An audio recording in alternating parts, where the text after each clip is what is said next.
This is the RhinoShield SolidSuit. I'm a big fan of RhinoShield, mostly because I've seen how far they've come. With the iPhone 17 version of this case, well, I kind of saw some weird drop numbers. Let's get into it. Now I'm testing 50 iPhone 17 cases to find the best 5. This is review 14 out of 50. Because I'm a reviewer, not an influencer, for the iPhone 17s, my scoring system is based on what the iPhone actually feels when it hits the ground on its corner, on its face, as well as on its camera lump. Each case gets dropped 30 times, so when I say it's terrible, it's because I've got the data to back it up.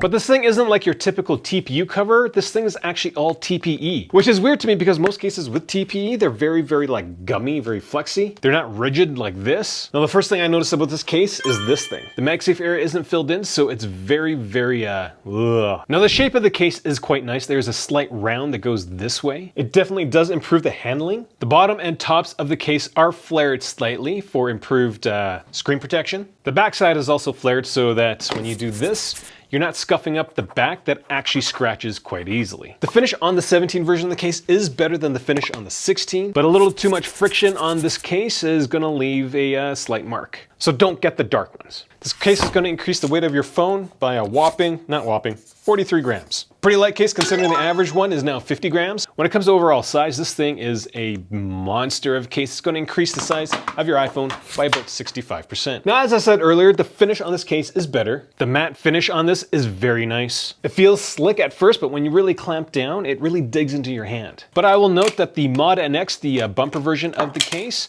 the finish on the Mod NX is way better than the one on the SolidSuit. Kinda wish they were both the same. Now, when it comes to buttons, RhinoShield is the OG of removable buttons. There it is. They still feel the best because there's a bit of rubber on the inside of the button, so it gives the buttons a really good spring. To me, these buttons feel the closest to the buttons on a bare iPhone. But I can't put these guys on the pedestal anymore because other brands have figured out how not to have any sort of vertical lateral movements depending on how you're looking at it. Like the buttons move, they jiggle. Do better, RhinoShield. When it comes to MagSafe accessories, to pull things off takes 10.8 newtons, and to push things off, 12 newtons. Those values are 16% better than average. One of the main reasons to get this case is because of these magnets, because, yeah, so much stronger than the bare iPhone.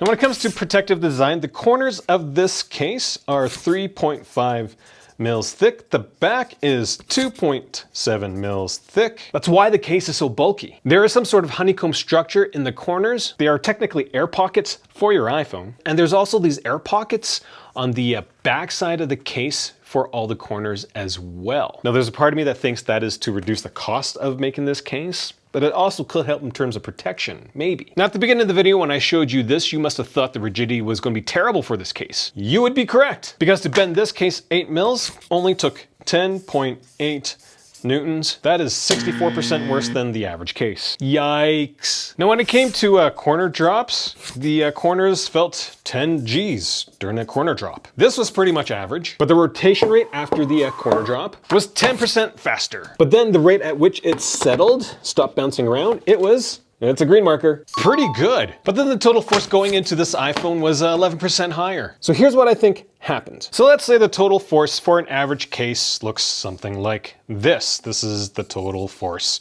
going into the iPhone. With the SolidSuit, the first part of the drop does really well. But in my drop test, this case took 40% longer to come to a complete stop, which means the graph would look more like this, really more like that. So the initial impact going to the iPhone isn't bad, but it just takes a really long time for it to kind of settle out. And mostly, I'm guessing it's because of those air pockets, those big caverns on the back side in the corners of the case. These things, those things. When it came to faceless drops, the initial impact was very average. The settling rate was actually worse than the corner drops, which is weird, and the total force was actually better, so the complete opposite. So the only difference on the case between the front and the back are the air pockets on the back of the case in the corners. I'm guessing those pockets are there not for protection, but because it makes the case cheaper to produce. When it comes to camera lump protection, there's a rigid lip. It's still TPE apparently to the website. So when you drop it like this, the initial impact was higher than average, the settling rate was very average, and the total force going into it was, well, higher. Those results were basically the opposite of the camera face drop, and again, the only difference are those like air caverns in the bottom of in the corners of the case, so yeah. So to make this case better, fill in the corners, make the back more rigid, this case would be really good. So would I get this if I wasn't a reviewer? The short answer is no. I really like RhinoShield as a company, but the SolidSuit is not great. Can I think of any reason why somebody should get this product? And I can't. There's no redeeming feature. Like the MagSafe magnets are a little stronger, but that's not good enough to make it a recommended product. Again, I'm testing 50 iPhone cases to figure out the best 5. If you haven't, subscribe and make sure you check back regularly to my channel because I'm releasing these videos as quickly as I can produce them. Thanks for watching.